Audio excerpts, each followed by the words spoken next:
Señores, gracias por seguir con nosotros. Hoy tenemos una entrevista que queremos compartir y que consideramos que muchos dominicanos y dominicanas, no importa el lugar donde se encuentren, estarán atentos a esta conversación.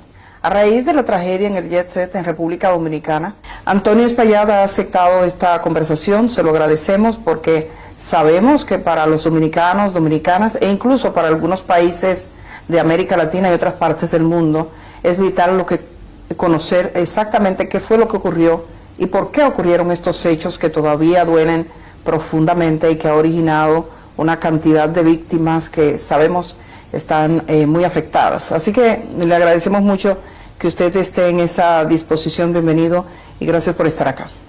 Muchas gracias, Edith, por esta oportunidad de poder hablar contigo y con toda la nación. Lo primero sería preguntarle cómo se enteró usted de lo que pasó en el Jet Set. Yo estaba en Estados Unidos en una feria de televisión y radio que hacen todos los años en Las Vegas, se llama NAB, donde exponen todos los equipos, tanto de radio como de televisión, y todas las nuevas tecnologías. Las Vegas tiene una diferencia de horas con República Dominicana, aproximadamente de 3 horas. En el momento en que esto ocurrió, yo recibí una llamada de mi hermana a las 10:30 de la noche, hora Vegas, que era la 1:30 de aquí, y me llamó debajo de los escombros y me dijo: Antonio, ha pasado algo increíble, escuchamos una explosión y todo el techo se ha desplomado y estamos todos debajo aquí de escombros. Inmediatamente ella me dijo eso. Yo le dije a ella: Maribel, no te preocupes, yo voy para el aeropuerto enseguida y arranco para Dominicana. Fui a mi habitación, recogí y me fui inmediatamente al aeropuerto. Tuve la suerte de conseguir un vuelo a las 12:30 de la noche, hora de allá, que por suerte se había retrasado 1 hora, salió a la 1:30 y por ese retraso pudieron montarme. ¿Usted tenía en ese momento una idea de la magnitud de la tragedia? No tenía idea. ¿Qué usted pensaba que había pasado? No tenía idea de decir, pero ¿cómo se puede caer un techo? O sea, yo no tenía ningún tipo de idea de qué pasó y estaba muy preocupado. Pero digamos el alcance, ¿pensó que habían muertos? Desde el primer momento usted fue informado de que habían personas fallecidas. No, ella me dijo, porque ella misma no sabía, ella estaba debajo de escombros. Okay. Ella me dijo, estoy debajo de escombros. Entonces, yo no pensé nada, yo de verdad, fue una preocupación tan grande por lo que hubiera pasado y pensé también, tenía todos los amigos que tenía ahí adentro también, que siempre van. Y yo dije, wow, o sea, qué catástrofe. Y cogí para el aeropuerto y lo único que tenía en mi mente es que tengo que llegar, tengo que ver qué hago, tengo que ayudar, tengo que estar ahí. Y tomé ese vuelo a la 1:30 de la mañana y llegué a Atlanta.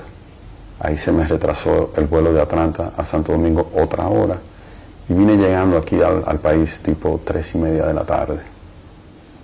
¿Y hasta ahora cómo ha sido la conexión suya? Supongo que en ese momento cuando usted llegó, fue al hospital, fue a un centro, fue al lugar de los hechos. ¿Qué usted hizo? ¿Qué ha podido hacer? Cuando llegué, fui directo a mi oficina, que estaba mi familia ahí y estaban unos amigos para que me informaran qué había pasado. Ya estaba muy avanzado todo, me dieron información de todo lo que había pasado y me recomendaron que por un tema de seguridad no fuera, porque ya estaban los ánimos caldeados y demás, y que no se podría saber qué podría pasar en torno a mí. Entonces, por eso decidí quedarme ahí. Y me quedé ahí y desde ahí fue que hablé y dio el mensaje que usted di el mensaje de que estaba en el país y todo lo que dije en el mensaje. Usted sabe que la gente se pregunta básicamente qué fue lo que pasó. ¿Usted sabe qué fue lo que pasó? El primero que quiere saber qué fue lo que pasó soy yo. inclusive, como le estoy diciendo, de casualidad, yo estaba en ese viaje, si no, yo hubiera estado ahí. Yo todos los lunes estaba ahí, en mi silla, sentado, siempre, compartiendo con todos los ¿Cuándo clientes. fue la última vez que usted estuvo? Antes de ese lunes, 2 lunes anteriores. 2 lunes anteriores. Era muy difícil que yo no fuera. Yo normalmente faltaba si no estaba en el país. Pero yo siempre iba. Y mi hermana, o sea, mi hermana y yo éramos los que siempre estábamos ahí. Si yo no estaba, ella siempre estaba. Y si ella no estaba, estaba yo. La pregunta clave para muchos es si esto pudo ser evitado, si esto fue un accidente evitable. Y en ese sentido nos gustaría saber su opinión. ¿Usted cree que fue algo que se pudo evitar? Si hubiera sido algo que se pudiera evitar, usted puede estar segura de que yo lo hubiera tratado de evitar. Porque, como le digo, mi hermana estaba ahí, mi madre estaba ahí todo el tiempo también, yo estaba, y aparte por un tema de responsabilidad, yo no hubiera permitido, jamás. Pero no hubo nada, o sea, no hubo ningún aviso, nada. Todos nos sorprendimos. Hay 2 aspectos que han sido profusamente difundidos en redes sociales y que sería bueno aclarar con usted y que yo sé que usted tiene conciencia de ello. Por un lado, y vamos a comenzar por este punto, hablan de escombros que se caían, de situaciones en las que la gente vio residuos, conversaciones incluso de algunos artistas que refieren que caían cosas del techo. ¿Qué es lo que pasaba con el techo propiamente dicho? En Jet Set, desde que lo fundamos en ese local, hace 30 años, nosotros teníamos el techo en plafón de yeso. Y siempre se nos caían los plafones de yeso. Es decir, tenían un plafón que cubría el techo. Exactamente. Por eso, el polvillo blanco del yeso. ¿Y por qué se caía el plafón? Diferentes razones. Una de las más normales era el tema de agua. Filtración de agua. No solo filtración, mayormente agua de los aires. De que los aires se condensaban, de que si los drenajes se tapan, cosas normales de aire acondicionado que no nos dábamos cuenta porque los plafones de yeso no se abomban. Los plafones de yeso absorben toda el agua, el yeso se pone pesado y cae.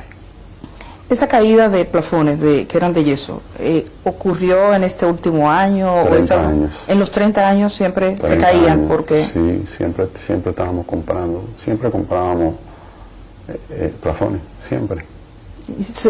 ¿Recientemente habían cambiado plafones? Sí, el mismo día de la actividad cambiaron plafones. ¿El mismo día de la actividad? ¿Cuántos plafones cambiaron? No tengo el dato preciso, pero se cambiaron, siempre se cambiaban. ¿Se consideraba la necesidad de cambiar el plafón como algo, digamos, consustancial al tema del aire? ¿No se pensó que podía ser algo más? ¿No sé, a una filtración más seria? Nunca pensamos eso. Siempre, en cuanto a filtraciones, nosotros siempre teníamos el techo impermeabilizado. Entonces entendíamos siempre que era un tema de aire. ¿La gente que cambiaba los plafones era la misma? Los empleados, porque un plafón, tú buscas una escalera y lo pone y lo cambia. Eso no lleva, son plafones como si fueran de oficina. Para eso no se contrata una gente para cambiar un plafón. Lo hacía cualquier empleado, una escalera, cambiaba un plafón. Algo vamos a tener que cambiar en el país para que no nos pase de nuevo. 3 cosas que usted piensa que podríamos hacer a partir de este momento. Hay muchas cosas que yo entiendo que a partir de este momento van a cambiar. Yo entiendo que juntos debemos ver todo esto y juntos ver qué cosas tenemos que cambiar. Dando reversa, y como este negocio ha sido objeto de mucho escrutinio público, alguien encuentra un comentario hace 7 años que decían o insinuaban, hay problemas con este techo, que veía alguna filtración. ¿Es posible ustedes en esa etapa recuerdan, si usted mismo recuerda si vio un mensaje como este y si tuvo alguna duda? nunca vi un mensaje. Pero ya usted dice que los plafones siempre tuvieron. Siempre, 30 años están ahí. Para mí es muy difícil. Yo mismo no podía ver el techo. Lo que veíamos siempre eran los plafones. ¿Nadie nunca examinó el techo? No. ¿Nadie verificó si había un problema estructural o de filtración de agua? Nunca. Nunca. De filtración, siempre en el edificio hubo filtración, inclusive cuando lo compramos a finales de los años 80, tenía filtraciones el edificio. ¿Cómo usted compra ese edificio? ¿Cuál es la historia de ese edificio? El edificio era el cine El Portal y nosotros se lo compramos a los propietarios de ese local. El Jet Set estaba ubicado al lado de la Coca-Cola. Tenía 21 años ahí. Y la gente, los propietarios del terreno eran los dueños de la Coca-Cola. Y ellos ahí nos dijeron que iban a necesitar el terreno. Entonces nosotros dijimos que no había ningún problema, que nos dieran 3 años para mudarnos. Y en ese tiempo ubicamos el cine. Nosotros queríamos estar en el área, porque era un negocio de esa área y entendíamos que lo mejor era como mantenernos en el área para seguir teniendo la misma clientela y que no le fuera difícil a la gente como reubicarse. Estamos hablando del principio de los años 90. Y entonces usted compra... El edificio lo compra la compañía compra el edificio. Y entonces ahí duramos un tiempo y luego entramos a trabajar, a remodelar. Para ustedes entrar y hacer la discoteca ya dentro, como era previamente un cine, ¿hubo algún cambio en la estructura? En la estructura no hubo ningún cambio. Lo único que hicimos fue que usted sabe que los cines de esa época eran cines grandes y era como teatro que era como bajando. Entonces lo único que hicimos fue nivelar el piso para que tuviera, porque era hondo, un poquito hondo, para bajar hacia la pantalla. Pero no hubo ningún cambio estructural, digamos, del peso, del techo. No, ninguno. Ningún cambio. No. Cuando usted dice la compañía, usted es el propietario del Jet Set. Yo soy gerente de la compañía del Jet Set. ¿Y quiénes forman la compañía? Mi madre y yo. Ah, ustedes dos. Sí. Entonces usted es el gerente desde esa época. Sí, desde que establecimos la compañía. Uno de los aspectos que se ha referido es el peso sobre la estructura. Y desde el aire hay una imagen que muchos han vuelto hacia atrás, donde se ven algunas estructuras. ¿Qué tanto peso ubicaron en la parte superior sobre el techo? Yo no puedo hablarle de la cantidad del peso, porque nunca tuve la información de cantidad de peso. Nosotros contratábamos gentes expertas en las diferentes áreas que lo trabajaban. Nosotros contratamos compañías de aire acondicionado que nos montaron unos aires acondicionados. Lo que sí puedo decirle que desde el año 1994, cuando fue que entramos a ese local, nosotros teníamos 6 unidades de aire y hasta la fecha es lo que teníamos, 6 unidades de aire. Esa decisión fue una decisión de la compañía que puso el aire, dice usted, de ubicar allí los... La recomendación fue de ellos, la cantidad de toneladas que deberíamos tener y cómo ubicarlos. ¿No sabe qué peso tenían las unidades que estaban? Nunca, cuando uno compra un aire pregunta cuánto pesa. Esa estructura no fue sometida nunca a un escrutinio de decir, digamos en términos estructurales, un ingeniero, un arquitecto que verificase la estructura en sí misma. No. Y por parte del Estado Dominicano, como ustedes tenían un lugar que era un centro donde iban personas, ¿alguna vez hubo algún tipo de inspección? No. ¿Y qué piensa usted de eso? Bueno, pienso que si no la hubo es porque no había la costumbre de hacerlo tal vez con los demás negocios tampoco. Lo que siempre fueron temas de bomberos, temas de ayuntamiento, pero de que si basura, pero nunca nada temas estructurales ni de edificio. ¿Cómo se siente usted por esto que ha ocurrido? Ha caído un techo y la gente quiere respuestas. Y estamos hablando, quizás pensando sobre todo en aquellas personas que han sufrido la tragedia de un modo más duro, más fuerte, perdiendo a alguno de los suyos. Entonces, digamos que usted no está hablando conmigo, sino con esa gente. ¿Cómo esa gente que está procurando respuesta, cómo cree usted que es el modo adecuado de obtenerla? Lo primero que quiero decir es que yo tengo un dolor muy grande y que lamento en el alma todas las pérdidas. Nunca hubiera querido que esto pasara, jamás, jamás. Yo, desde que esto pasó, no he tenido vida y yo mismo quiero saber qué pasó. El primero interesado en saber qué pasó soy yo. El jet set era la vida de nuestra familia. Nosotros nacimos cuando mi madre hizo el jet set. Yo tenía 6 años. Nosotros nacimos con el jet set. Jet set era nuestra vida, fue nuestro sustento, fue nuestro todo. O sea, usted no se puede imaginar el dolor que nosotros llevamos, la impotencia de vivir una circunstancia como la que estamos viviendo. Nunca nos lo imaginamos, ni nunca hubiéramos estado preparados para lo que estamos viviendo. Entiendo sobremanera el dolor de todos. Yo lo entiendo.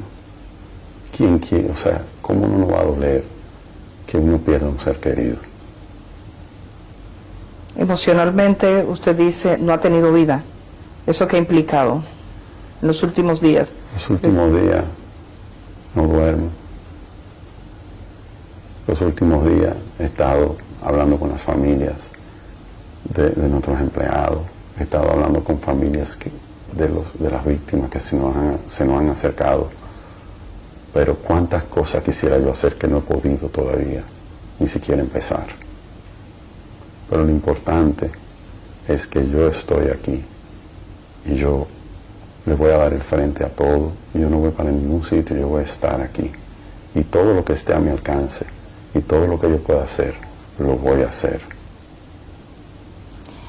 ¿Cuántos empleados tenían en ese momento presente en el lugar? En el lugar habían unos 23 empleados. Tengo entendido que han fallecido 25 empleados. 6. Sí, 6 empleados fallecieron. ¿Usted ha hablado con las 6 familias? Sí, con las 6 familias y he hablado con todos, con todos. ¿Eran empleados formales o había alguno que no estuviese formalizado como empleado? Eran empleados formales y habían también empleados contratados por el día, como camareros, que te trabajan ese día, que no son empleados formales, sino que ese día no trabajan en otro sitio y te ofrecen el servicio para ese día. ¿Y alguno de los que murió estaba en esa condición? Sí. ¿Y eso qué implicación tiene en términos, digamos, porque no está en la seguridad social o estaba? Son gente que normalmente tienen otro empleo. Okay. Es su día libre en el otro trabajo y van ahí y te trabajaban como tú se contrata así, camareros. Usted ahora hay muchas compañías que usted llama y usted contrata un camarero y te trabaja a la noche y tú le pagas el acuerdo que tengan por eso. Digamos, esa conversación con las familias, ¿cómo ha sido? Particularmente con la familia de sus empleados. La conversación con la familia de mi empleado ha sido una conversación de apoyo, de saber de sus necesidades y de darle seguridad de que estamos aquí y de que lo vamos a apoyar y en todos los problemas que podamos involucrarnos con ellos vamos a estar y que no están solos. Y de las personas fallecidas, dice que se ha comunicado con algunas familias. Supongo que ellos se han acercado a usted. Ellos se me acercaron, sí. ¿Y cuál ha sido, digamos, el tono de esa conversación? ¿O de esas conversaciones? ¿Han sido muchos? No. He hablado con 3. 3 familias. 3 familias. 2 fallecidos, 2 de 2 familias fallecidas y uno de uno herido, de una muchacha herida. Ellos me han expresado que no tienen en mente ningún tipo de acción legal en mi contra. Me han expresado que entienden mi dolor, y lo que hemos hablado es de cómo juntos podemos ayudar aparte de esa familia. Un ejemplo, uno de esa familia que vino tiene 2 niñas que quedaron huérfanas, entonces tenía un tema con el colegio, que cómo podemos ayudar, y estábamos sentados viendo a ver cómo podemos ayudar de que esas niñas no pierdan su año y de que terminen su carrera de colegio, y hasta más podría ser. Eso es lo que hemos hablado. Hay algunos vecinos que han hecho referencia a ciertos contratiempos, creo que con el sonido que tuvieron, que hablan de la presencia de algún fiscal o una fiscal allí. Usted, en este tiempo, usted que fue gerente de ese lugar, ¿cómo fue esa relación con los vecinos y qué problemas legales fue lo que tuvo el Jet Set? El tema con los vecinos lo manejó mi hermana. Obviamente yo le di apoyo. Nosotros buscamos un abogado y estuvimos envueltos con la fiscalía e hicimos todo lo que los vecinos nos pidieron.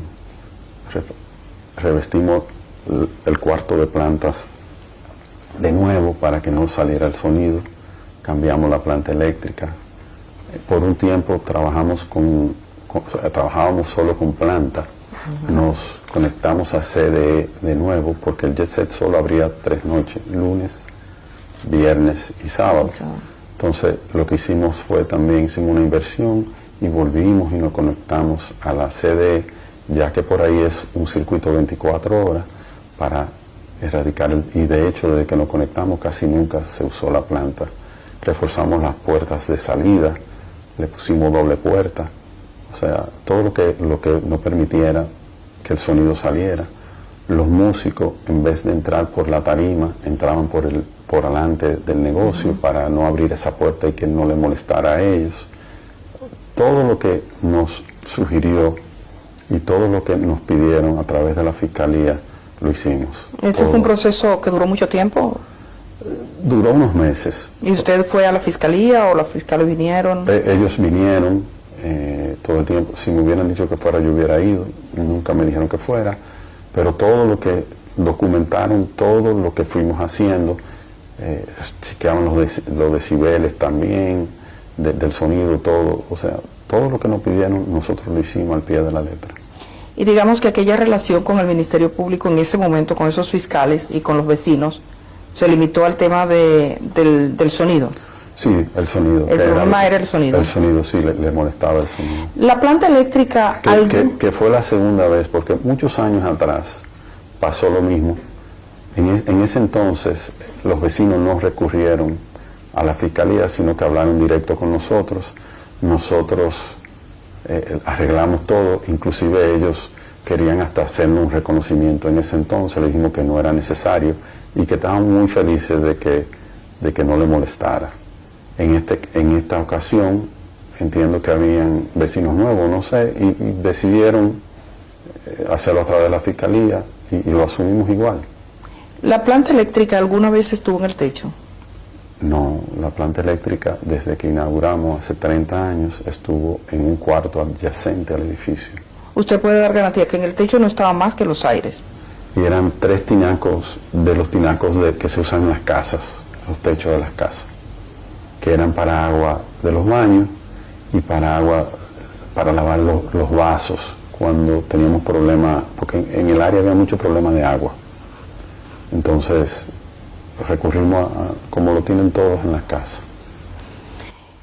Esa imagen que se proyecta, que me imagino usted la ha visto, ¿esa es la imagen real del Jet Set? Sí, son 6 estructuras que son las 6 casetas de los aires acondicionados y una casetica más pequeña de la caseta son los main break. Pero y se ve como un cuadro, como si fuera cuadrado. ¿Por qué se ven así? Como si fuera cubierto, como si estuviese... Ok, los aires acondicionados nos recomendaron que lo techáramos con una caseta de alucín, porque el salitre es muy fuerte, ahí estamos muy pegados al mar.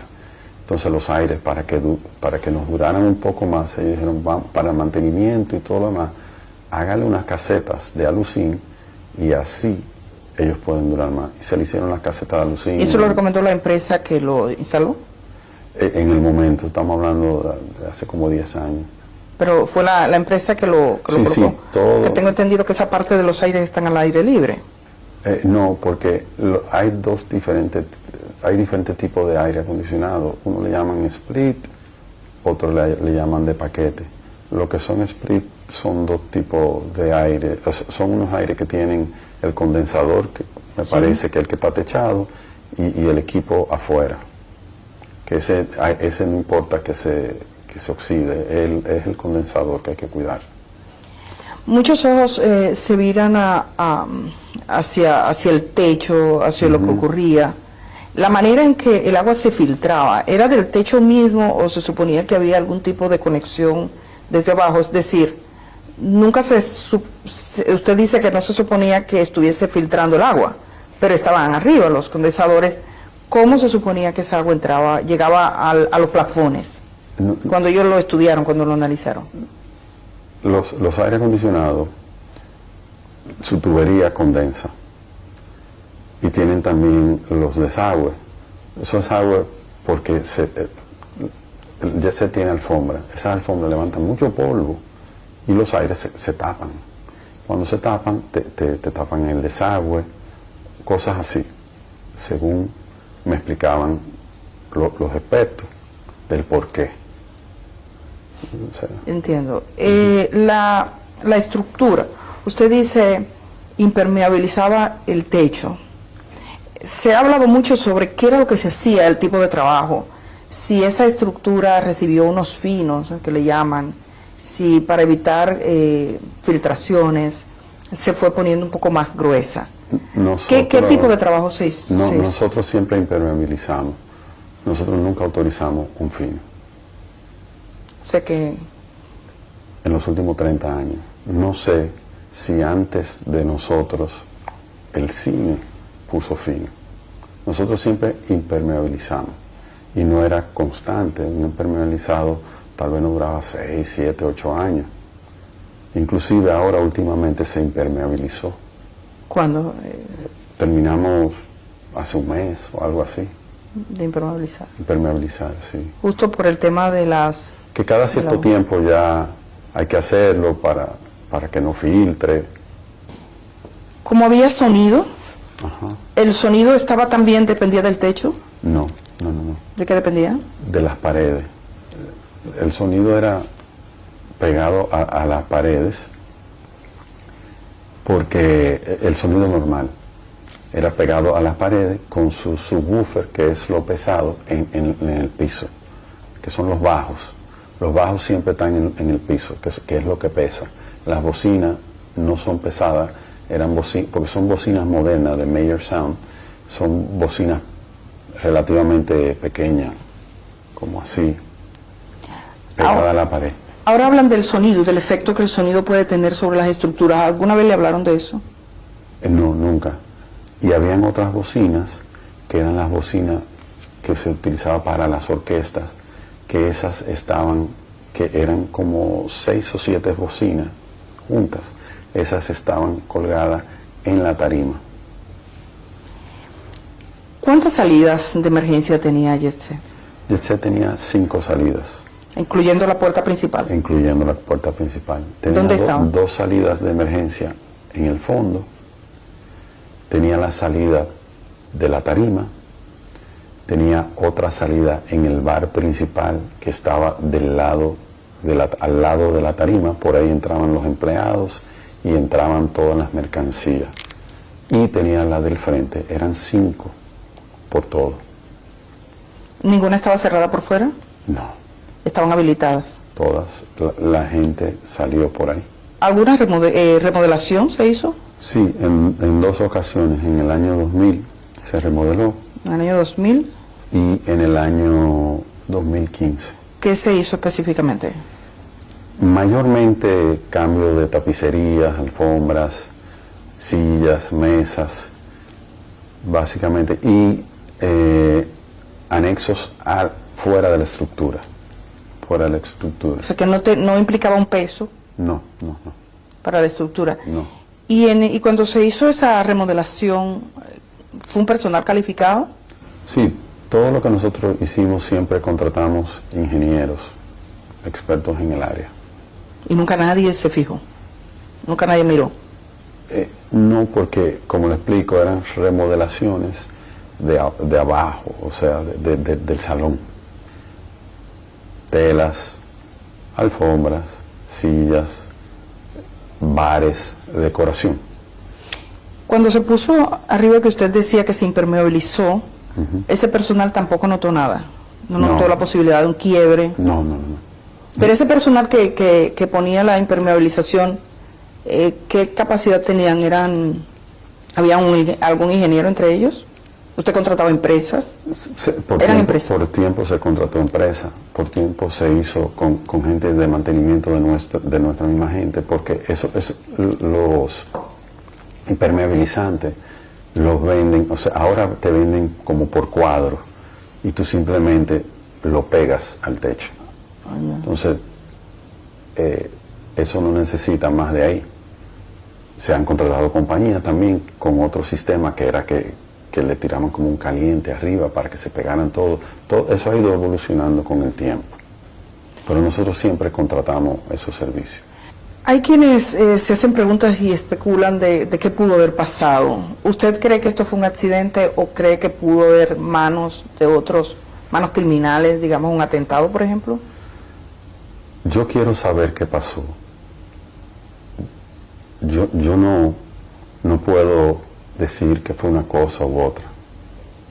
Yo quiero esperar el peritaje, que es el único que puede decirnos qué pasó. ¿Usted ha iniciado alguna investigación, la empresa como tal, al margen de las investigaciones oficiales, o piensa hacer alguna indagatoria con sus técnicos? Eso nuestro equipo legal lo está evaluando. En esta etapa todavía no sé qué se va a hacer. Esta es una tragedia de gran proporción para el país. Cuando usted, ¿en qué momento usted tuvo conciencia así plena de la magnitud de la tragedia? Que usted dijo, esto es más de lo que yo pensaba. En el momento en que lo fuimos viviendo. Cuando yo llegué al país, yo no me imaginaba que era algo tan grande. En el momento en que se fue desarrollando todo fue que fui viendo lo grande que era, con las víctimas y con todo lo que iba pasando. No tenía idea y no podía creer lo que fuera algo de esta magnitud. ¿Cómo era la dinámica del Jet Set semanalmente? Esa fiesta de los lunes con los artistas, ¿cómo era esa dinámica de forma normal? ¿Cómo se vendían? ¿Cómo eran los tipos de contrato? ¿Cómo operaban? Nosotros teníamos ya demasiados años en el negocio. Nunca había contrato con los artistas, sino que simplemente una persona encargada de esa área lo llamaba, decía, ¿usted está disponible para cantar el lunes tal? Sí, pues perfecto. Esa era la dinámica que ustedes tenían. Sí, de toda ¿Y la se vida. vendían qué capacidad tenía de personas y cuántas había esa noche? El Jet Set tenía una capacidad de sentados 550 sillas. Ahí no cabía más. 550 sillas sentados. Sí. ¿Y esa noche cuántos lugares estaban ocupados? Esa noche tiene que haber habido un promedio entre empleados y clientes, un promedio de 500, y los músicos, un promedio de 510 personas, más o menos, 515 personas. Era un sitio que, aunque se veía muy grande por fuera, al ser todos sentados, no era tan grande. Si usted le quitaba todas las sillas, usted ahí, porque muchas veces hicieron fiestas que promotores alquilaban el Jet Set y hacían fiestas diferentes, con DJ parados, y ahí metían hasta 1000 personas, porque eran parados. Pero el tema de sentados limita mucho el espacio. Entonces, por más que usted quiera, pero eran unos shows. La gente bailaban, pero la mayoría de la gente lo que hacían era ver el show. Entonces no había tanto espacio. Ahí con 500 personas, 550 como mucho, ya eso estaba que no cabía nadie. Que no fue el caso de ese día. Ese día había espacio. O sea, que ese día había menos de 550 personas. Seguro, más o menos por ahí. Había una costumbre de tener como mesas. La gente tenía mesas para... ¿Usted tenía un lugar específico? Por eso le llamamos la familia Jet Set. Ahí habían clientes de 30 años. Ahí había clientes, la mayoría de clientes tenían su mesa fija. Llamaban, no a mí, yo no tenía, en ese sentido, yo no tenía esa relación, pero llamaban a su camarero y le decían, hoy voy o no voy. Si el cliente no iba, ellos la vendían a otra persona, pero siempre era la persona de esa mesa el que la tenía. Y eran muchos. Era mucha gente fija, o sea, era una clientela, era una familia. Siempre estaban ahí, eran los mismos. Esa noche la estrella que cantaba era Rubí Pérez. ¿Cómo fue su relación con él? Excelente, de toda la vida. Una relación de 30 años. ¿Qué usted le diría a sus hijas? He visto que una dice que considera que hubo negligencia. Yo le diría a sus hijas, primero, que lo siento muchísimo, que siento el dolor, que tengo un gran dolor porque perdí un amigo. Rubí era mi amigo, de muchos años.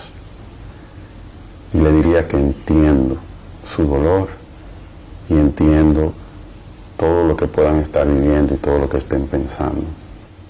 ¿Qué tipo de medidas de seguridad tenían en el Jet Set? O sea, si fuera a evaluar, ¿cuáles eran las medidas comunes de seguridad? Porque estamos hablando de la gente que fue a un lugar a divertirse y pasa esto, nadie se lo espera, usted dice que tampoco.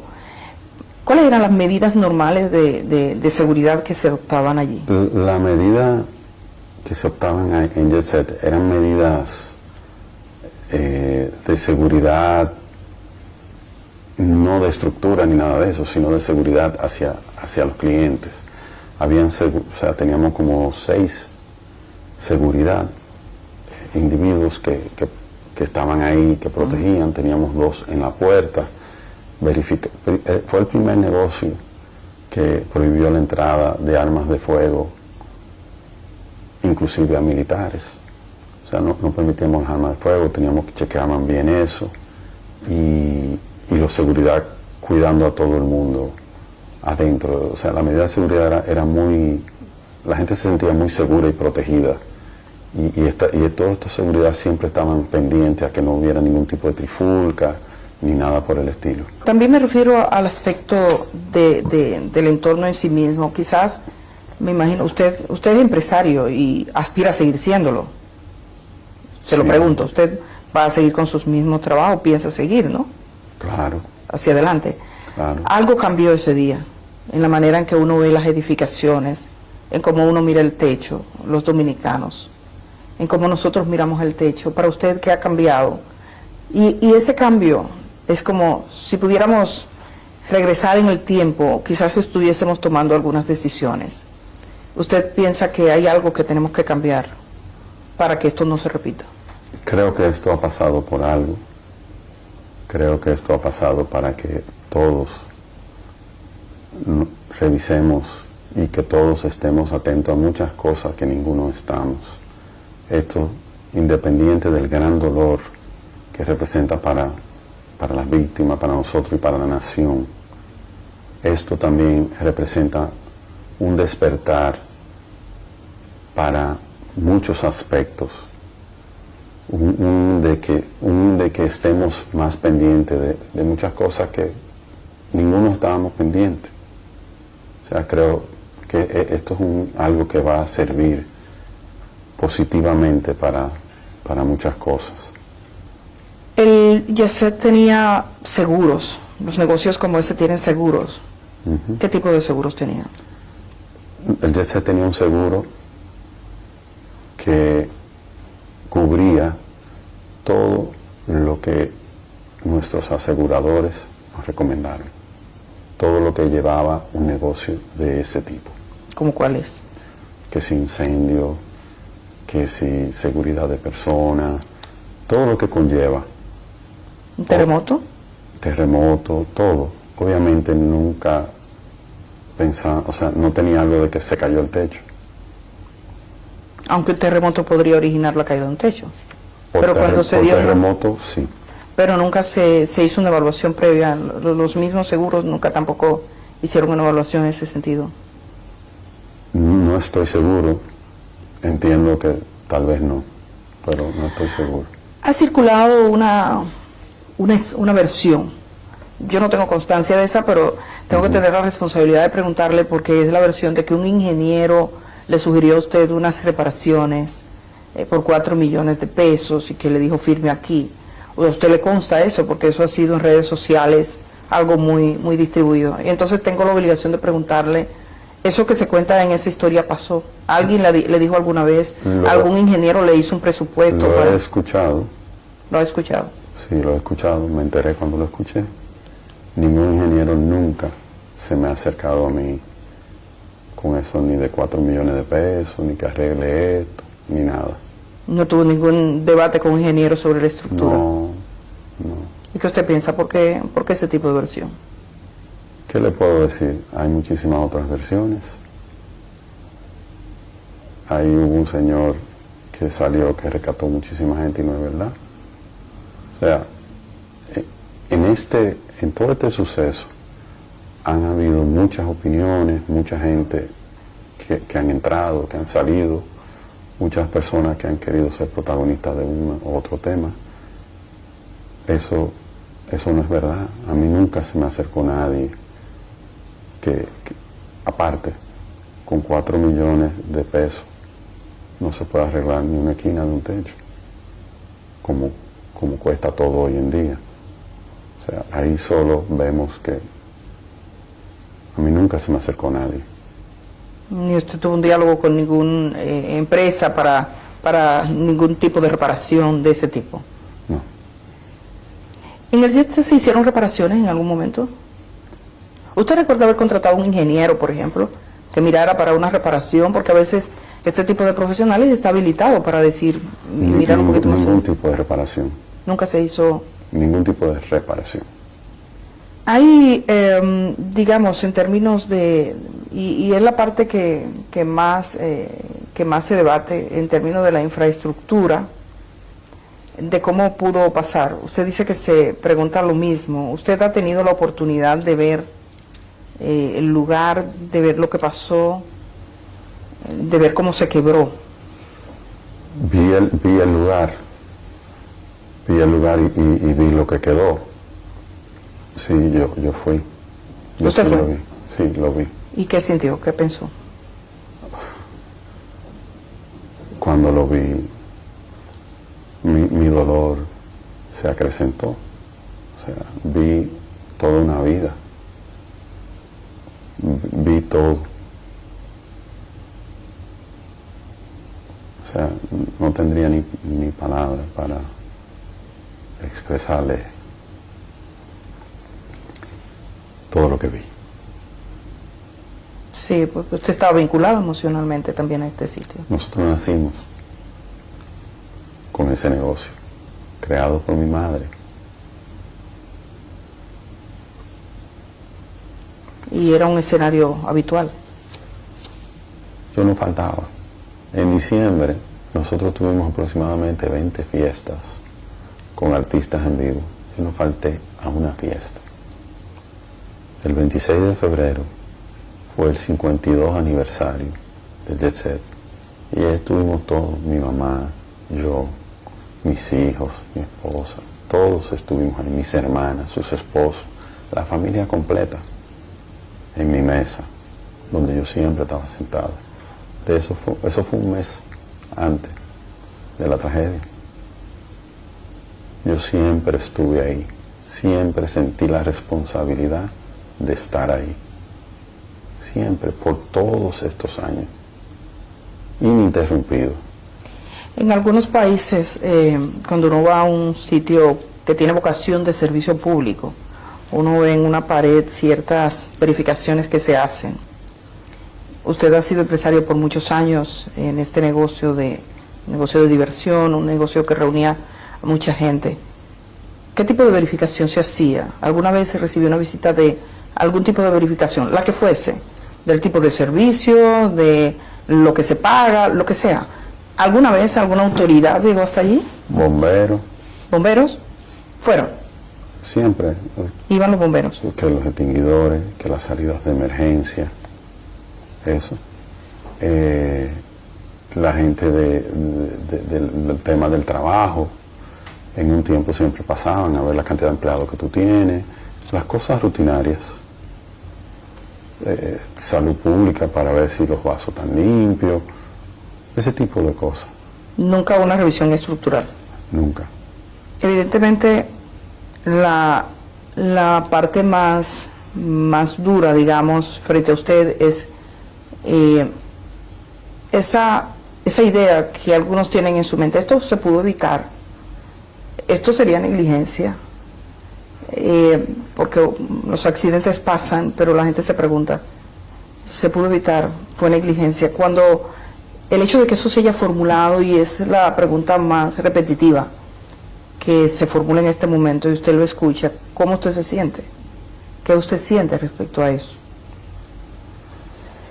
Yo me siento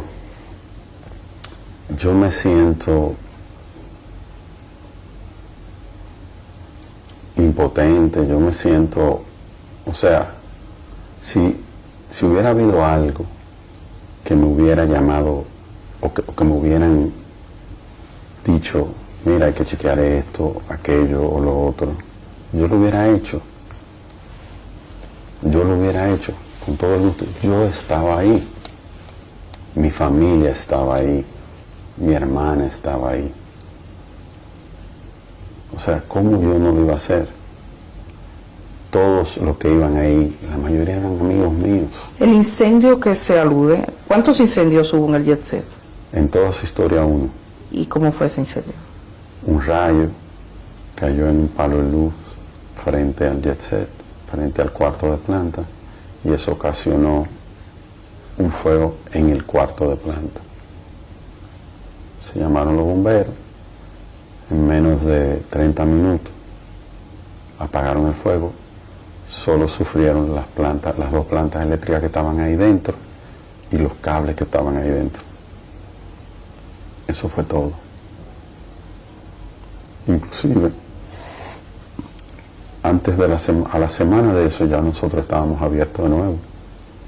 ¿Usted considera que hay quienes se hayan aprovechado para dañarle o algo así? ¿Usted tiene otros negocios?